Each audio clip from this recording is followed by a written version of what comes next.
अजी डॉक्टर भाऊजी काय झालं जी आलं का झालं काय समजतच नव्हता बाबा. एकदम शाना डोऱ्यावर केलं माझी गांड फाटून हातात आलती. काय समजत नव्हता बा. अबे हा हरामखोर खर्रा खाते म्हणूनच तर या घरामध्ये सुपारी अटकली होती बेटा हरामखोरा. म्हणूनच तर हा उलट्या करत होता. म्हणून मी आतलं आता उलट्या केलं तर उलटीचे औषध दिलं. रक्ताच्या उलट्या केलं कायच्या केलं तर काही समजे नाही बा आपल्याला.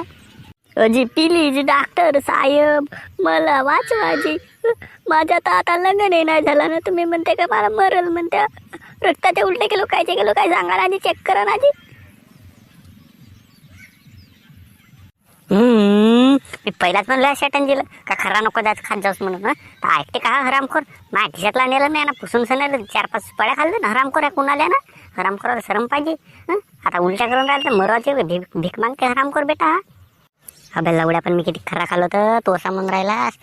हरामखोरा बेटा मी किती खाल्लो असेल बे. तू वारलाच म्हणून राहिलास बेटे. कसाच माझ्या खिशातला चोर खातेस.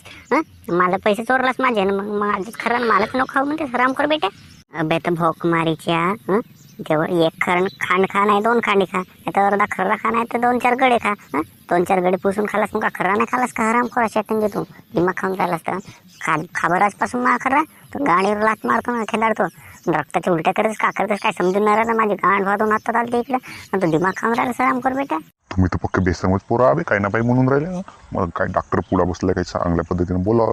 शाळेत जाणारे पोरं न असे पागल लवड्यासारखे शिवा देते. असे बोल सोबते का बे तुम्हाला. तू लवड्या डॉक्टर असेल आपल्या घरचा उगाम कराय ना बे. त्या घरचा हॅक करून राहिलो का आम्ही. जास्त शेटन पण लोकांना सांगू आम्हाला.